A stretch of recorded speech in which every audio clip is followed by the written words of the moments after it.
Generalidades del sistema circulatorio. El corazón es el único órgano que impulsa y moviliza la sangre y la linfa de los órganos del cuerpo. Este se encuentra ubicado en el mediastino medio, con 4/5 partes dirigidas a la izquierda del plano, en el área comprendida entre la segunda y sexta costilla por el lado izquierdo y entre la tercera y cuarta por el lado derecho. El pericardio es un saco fibroso y seroso que recubre el corazón. Este se encuentra comprendido por una base que inicia desde los vasos sanguíneos y desde el músculo largo del cuello, y un vértice que se inserta a través del ligamento esternopericárdico al esternón. Dicho pericardio se comprende de una capa fibrosa, que es la más externa, y una capa visceral, que es la más interna y recubre el órgano. Dichas capas forman el espacio pericardial que aloja el líquido pericárdico, que permite la lubricación, que da movilidad al órgano en los movimientos de contracción y relajación. Las paredes del corazón están compuestas por 3 capas principales. Tenemos el epicardio, que es una capa serosa que es conocida como pericardio visceral.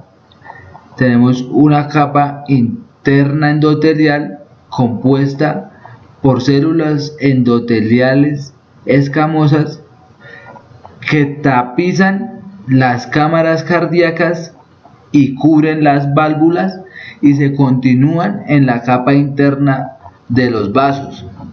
A su vez también tenemos el miocardio, que está compuesto por músculo estriado involuntario y permite la contracción muscular.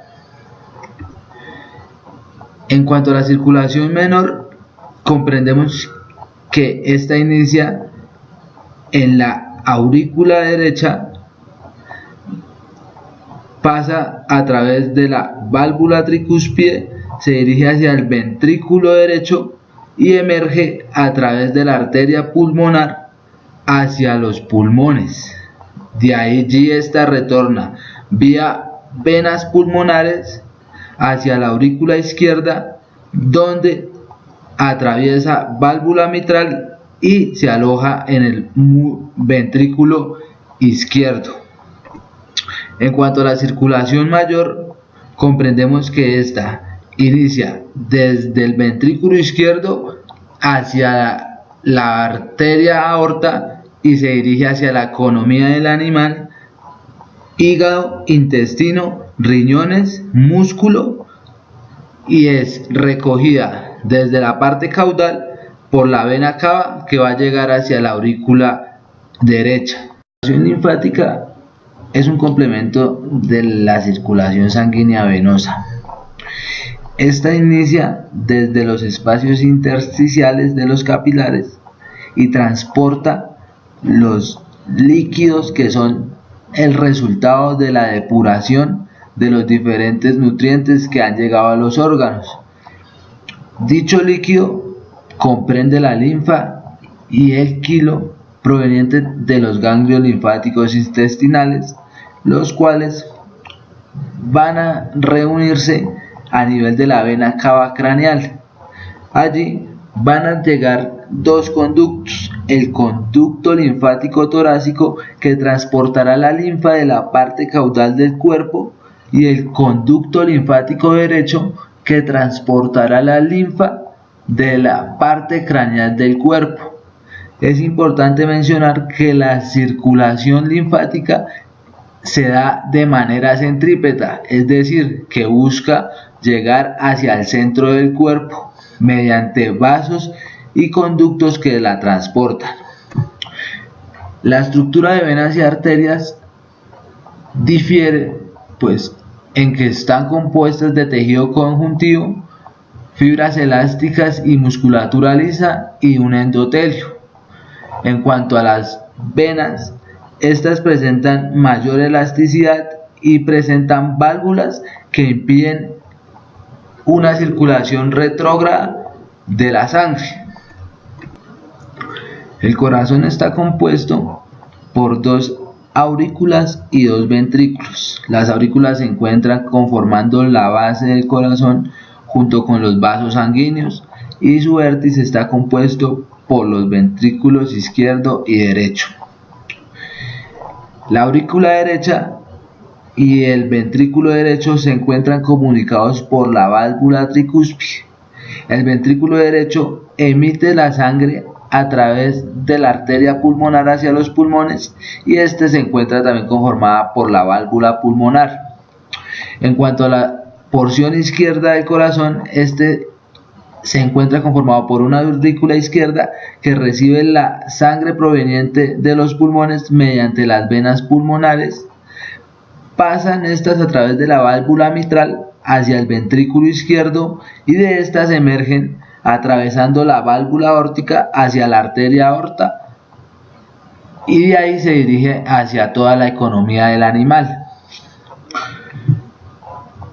En cuanto a la sístole y la diástole, que son los procesos contracción y relajación del corazón, podemos mencionar que cuando hay sístole ventricular se presenta una apertura de las válvulas pulmonar y aórtica que permiten el paso de sangre hacia la economía del animal. Cuando se encuentra la diástole, hay apertura de la válvula tricúspide y mitral que permiten el paso de la sangre de aurículas a ventrículos, lo cual conforma un ciclo cardíaco de contracción y relajación auriculoventricular. El corazón está gobernado por un sistema de conducción cardíaca que emite la electricidad para que éste tenga el proceso de contracción y relajación nerviosa. Este sistema de conducción cardíaca se encuentra compuesto por un nódulo sinusal o marcapasos del corazón, que es el que emite el impulso eléctrico a través del tracto de Bachmann, que emitirá pues el impulso eléctrico hacia la aurícula izquierda. También se encontrarán en los tractos interauriculares anterior, medio y posterior, que llevarán el impulso cardíaco al nódulo auriculoventricular, el cual emitirá su impulso mediante el haz de His, que se divide en una rama derecha y en una izquierda.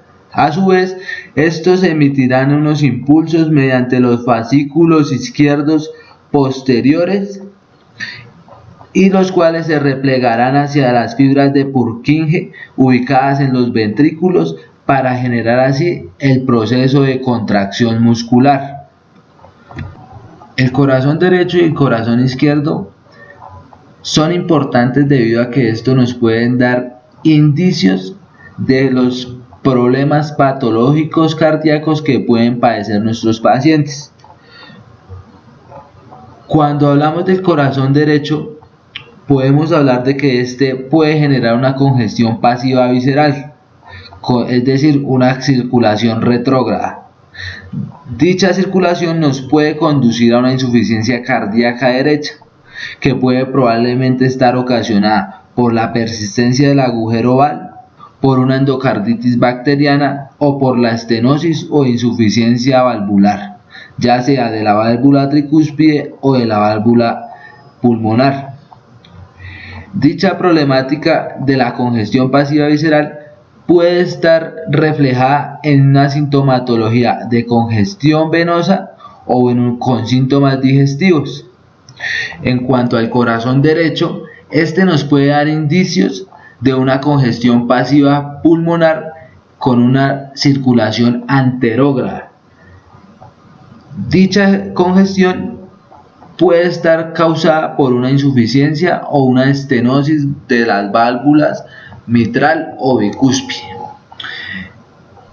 Cuando se genera dicha problemática se puede generar una congestión, un debilitamiento y una degeneración del corazón, lo cual puede causar un hidrotórax o ascitis en el cuerpo. Dicha problemática de la congestión pasiva pulmonar puede estar reflejada en una sintomatología respiratoria. Cuando en nuestra clínica se presentan animales con edemas, yugulares llenas, perros gerontes con disnea y a su vez un historial de problemas respiratorios, debemos proceder a realizar el examen de rutina para el sistema cardiovascular. Este se compone de un examen de mucosas visibles, el examen de las yugulares, los edemas, el examen de la región precordial y el examen del pulso arterial.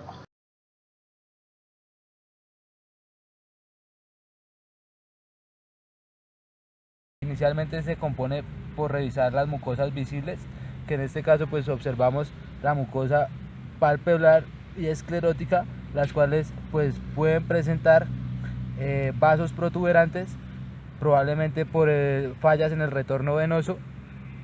También podemos observar mucosas pálidas por problemas de dilatación cardíaca o cianóticas por problemas pulmonares graves o cardiovasculares. El tipo de llenado capilar es un recurso clínico que nos sirve para conocer la circulación periférica que tiene el animal. Nosotros evaluamos el tiempo de llenado capilar en la mucosa labiogingival, donde realizamos presión en la mucosa y ella normalmente su tiempo de llenado capilar es de 1 a 2 segundos. Entonces, como observamos acá, la mucosa se encuentra normal. Probablemente está el tiempo de llenado capilar puede probablemente estar aumentado en casos de anemia o deshidratación.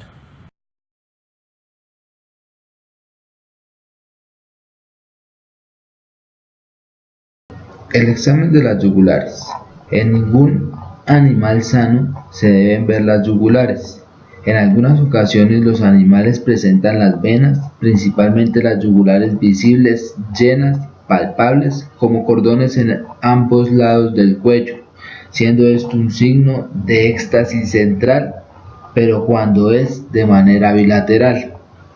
Cuando las yugulares se hacen visibles de manera unilateral, se tratará de una flebitis localizada por traumatismos, inyecciones endovenosas repetidas o mal colocadas.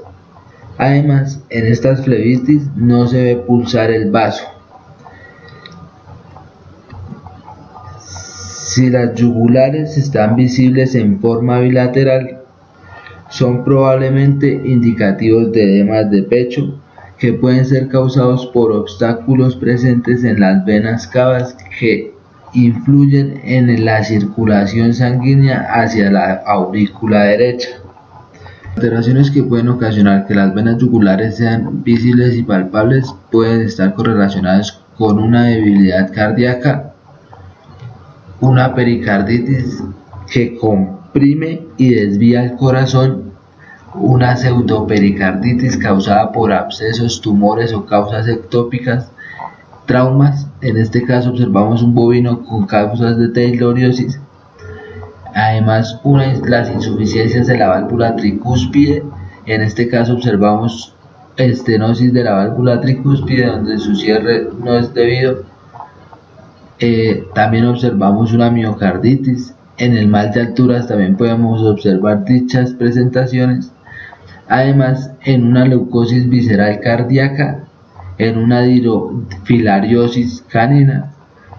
Dentro del examen clínico del sistema cardiovascular, también podemos examinar la vena yugular, la cual pues en los equinos se hace un poco más visible a comparación de otros animales. Vena yugular se puede conocer el pulso venoso negativo, el cual es fisiológico, el cual se debe a la contracción de la aurícula la cual retiene pues por un momento el flujo de la sangre, y esto es lo que provoca esta onda en la yugular. Bueno, patológicamente en la vena yugular se puede encontrar el pulso venoso negativo ventricular, el cual es una onda retrógrada que va desde el inicio del pecho hasta la parte media del cuello. Esto se debe a que la sangre que va al ventrículo se devuelve.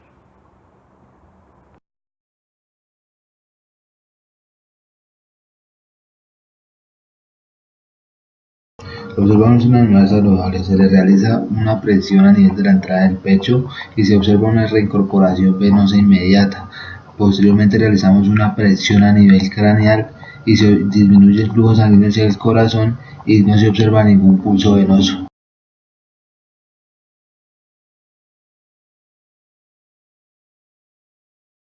Con endocarditis. Presenta una vena atascada y con pulso venoso visible. Es expulsada y estirada e inmediatamente desde el corazón con la potencia máxima es llenada, mostrando un pulso venoso positivo.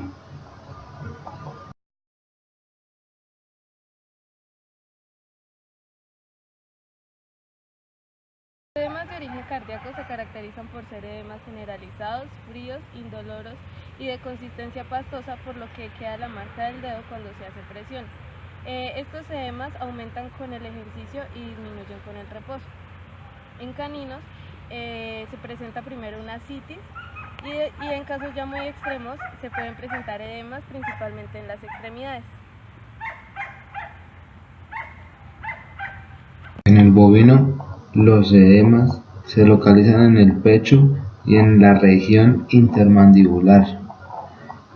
En los equinos, los edemas son más frecuentes en las 4 extremidades, en la región subtorácica, en la región subabdominal, en el prepucio y en la parte anterior de la cabeza.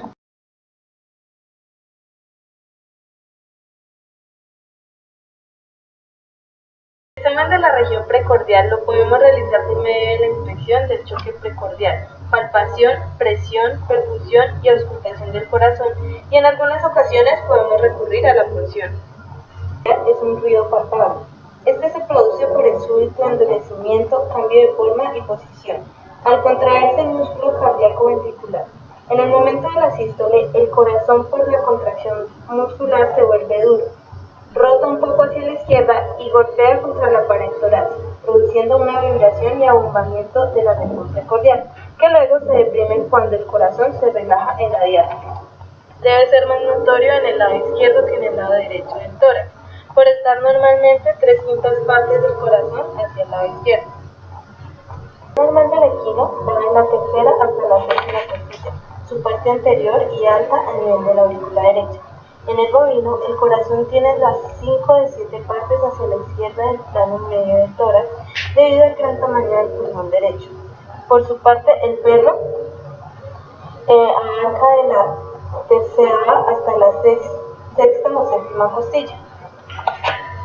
En cuanto a la percepción del choque precordial, en el equino se percibe en el tercero y sexto espacio intercostal en el lado izquierdo, siendo más notorio en el quinto espacio a nivel de la mitad del tercio inferior del tórax.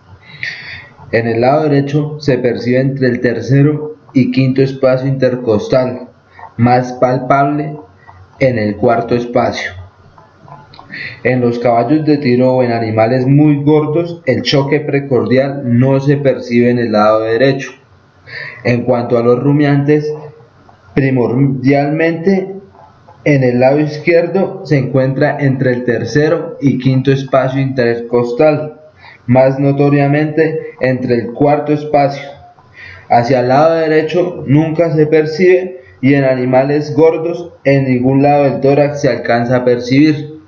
En cuanto al canino y el felino, el choque precordial se palpa bien desde el cuarto al sexto espacio intercostal del lado izquierdo y en el lado derecho al cuarto y quinto espacio, donde más fuertemente se percibe en el quinto espacio intercostal en ambos lados del tórax. podemos encontrar dos tonos cardíacos. El primero debido a la contracción de los ventrículos y es por consiguiente sincrónico con el choque precordial y con el pulso arterial.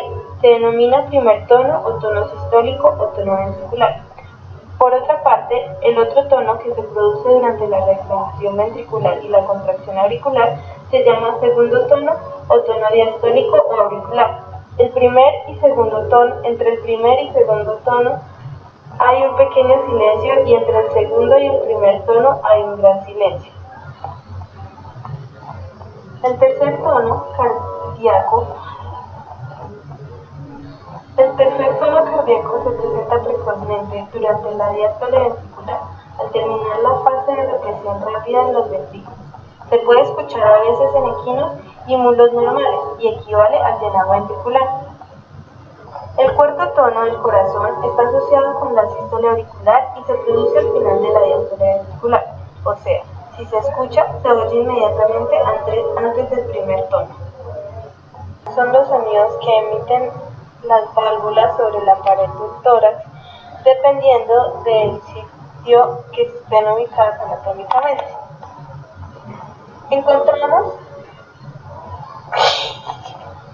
Encontramos cuatro focos de auscultación o puntos máximos de Encontramos que existen cuatro focos de auscultación o puntos de máxima intensidad en los animales normales y que varían muy poco entre las diferentes especies. A continuación los vamos a explicar.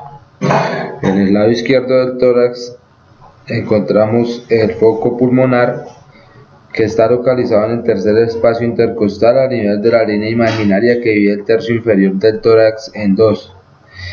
Encontramos otro foco de auscultación que corresponde a la aórtica, que tiene su foco de auscultación en el cuarto espacio intercostal, 2 dedos por debajo de la línea imaginaria del encuentro.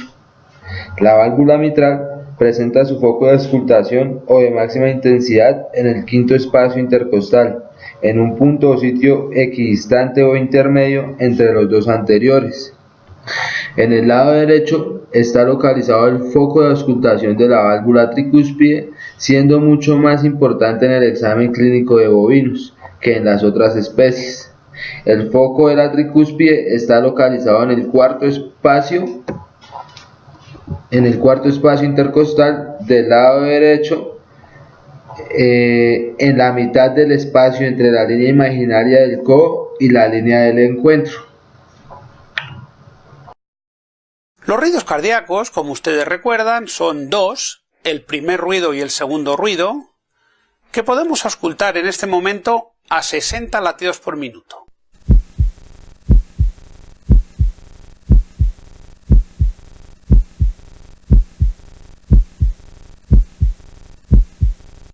Recuerden ustedes que, como podemos comprobar en este vídeo, la estructura y el cierre de las válvulas aurículo-ventriculares, concretamente la mitral, es diferente a la estructura y el cierre de la válvula sigmoidea aórtica. En estas proyecciones han podido ver la diferencia de estructura y la diferencia de cierre. Esta animación corresponde a una estenosis pulmonar. Pueden apreciar cómo el retraso de cierre pulmonar va a producir este desdoblamiento del ruido.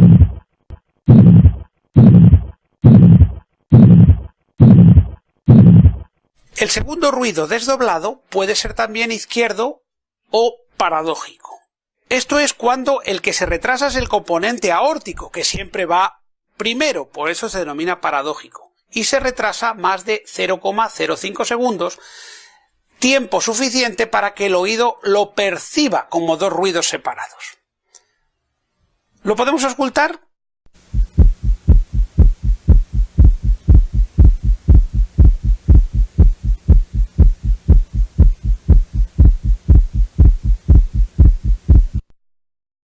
Este es más difícil de percibir porque hemos elegido una presentación a 120 latidos por minuto y a esta frecuencia es mucho más difícil de percibir. Causadas por la hipertrofia cardíaca, endocarditis crónica y endocardiosis, anemias intensas, hipovolemias y en todas las enfermedades febriles siempre y cuando no haya degeneración ni inflamación del miocardio. El segundo tono puede estar causado, El segundo tono puede estar disminuido debido a debilidad cardíaca grave, miocarditis grave, dilatación cardíaca y animales extenuados o debilitados. Cuando nos enfrentamos a una arritmia, tenemos que hacernos estas preguntas. ¿Qué arritmia es? ¿Qué tipo de arritmia es? Una vez que sepamos esto, debemos determinar cuál es su causa. Es importante también saber si existe sintomatología, o sea, si hay una sintomatología asociada a la arritmia que afecta al paciente. Y por último, si es o no necesario tratar y con qué fármacos o con qué medidas lo vamos a hacer. Mucho más grave dentro de las taquicardias supraventriculares estarían el flúter y las fibrilaciones atriales. Estos fenómenos suelen acompañar a los procesos de dilatación atrial o auricular, fundamentalmente cuando la base del corazón está ensanchada. En la imagen de la derecha tenemos un flúter atrial. Las ondas P han sido sustituidas por ondas F, ondas de flúter, que imitan a dientes de sierra o dientes de tiburón. Tanto el flúter como la fibrilación se suelen caracterizar por la auscultación de un primer ruido cambiante, como podemos escuchar ahora.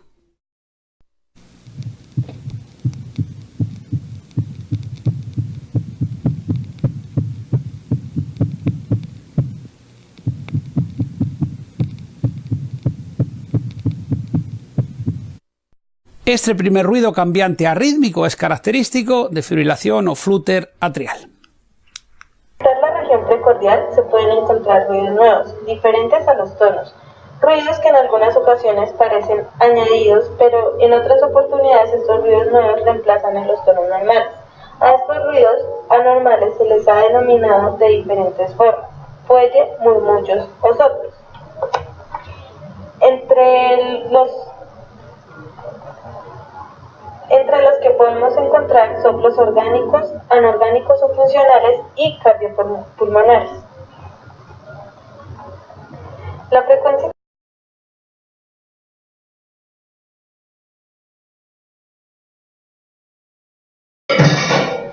La punción del pericardio se puede utilizar como método diagnóstico cuando existen zonas muy amplias de maciez cardíaca como hidropericardio, pericarditis y hemopericardio. Es importante resaltar que esta técnica puede desencadenar una pleuritis. La técnica de punción consiste en realizar una previa desinfección de la zona del animal y puncionar la zona de maciez cardíaca con aguja o con un trocar fino entre el quinto y sexto espacio intercostal en el equino y en el canino, y entre el cuarto y quinto espacio intercostal en los bovinos. En este caso presentamos una vaca con una pericarditis burbujeante que presenta una secreción turbia y maloliente.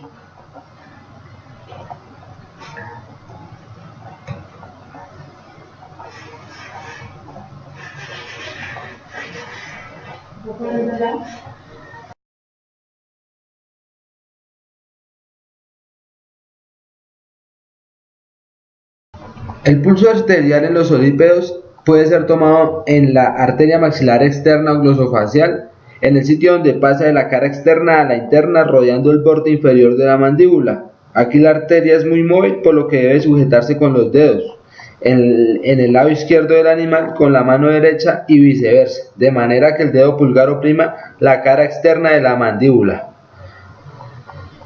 En los bovinos, generalmente el pulso se toma en la extremidad posterior a nivel de la arteria safena, en la cara interna, en la parte media de la pierna por donde pasa en dirección oblicua.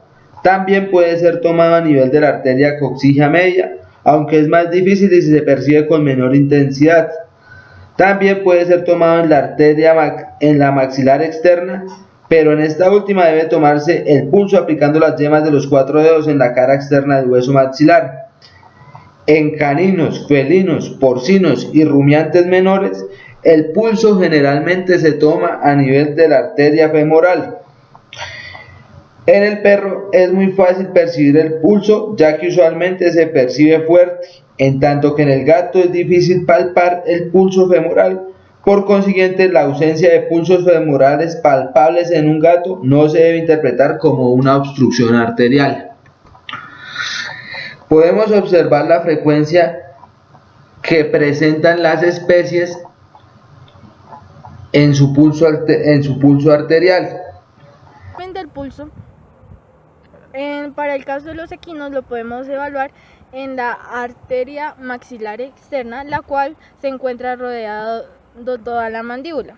Entonces, en este caso, esta arteria es muy móvil, por lo tanto necesitamos fijarla con apoyo del palmar de los 3 dedos, y aquí pues la podemos sentir. Otro pulso que podemos evaluar en los equinos es el pulso de la arteria metacarpiana, la cual solo se puede evaluar en casos de patologías como infosuras o laminitis. Este pulso lo podemos encontrar en la parte colateral hacia la parte... En la parte colateral de la caña. Ya. El pulso lo podemos evaluar hacia la parte colateral de la caña, en la parte interna de la extremidad. Entonces señala ya. Pulsos se pueden ver afectados fisiológicamente según la edad, la raza, la gestación, el calor, el frío, el ejercicio o las excitaciones. Y en cuanto a patologías, se puede ver afectado por taquicardia, fiebre, bradicardia o pulso raro,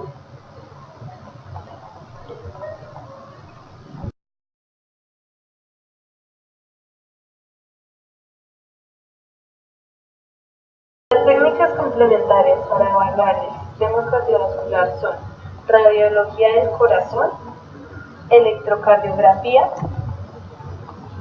fonocardiografía, ecocardiografía, control de Holter, visualización nuclear cardíaca, tomografía axial computarizada, TAC, resonancia magnética y tomografía por emisión de positrones.